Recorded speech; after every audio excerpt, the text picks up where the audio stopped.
Ouverture au Japon du sommet du G7, principalement consacré à l'économie mondiale avec un premier déjeuner de travail ce jeudi. Mais c'est par une visite du sanctuaire le plus important du pays que le Premier ministre Shinzo Abe a accueilli ce matin les dirigeants du G7.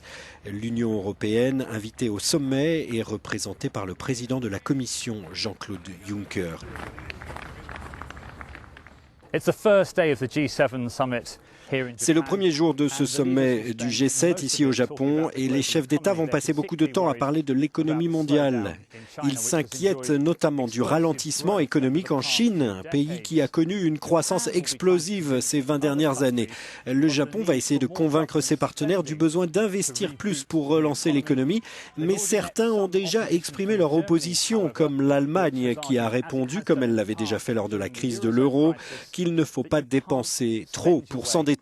Finalement, au sujet de la politique internationale, la question sera de savoir si le G7 peut faire quelque chose sur des crises majeures comme l'Ukraine ou la Syrie, alors que la Russie n'est pas présente à ce sommet.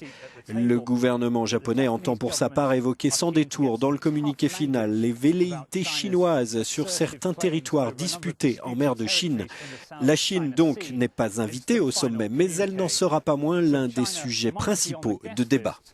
But it's very much at the top of the agenda. James Franey, Euronews, at the G7 summit.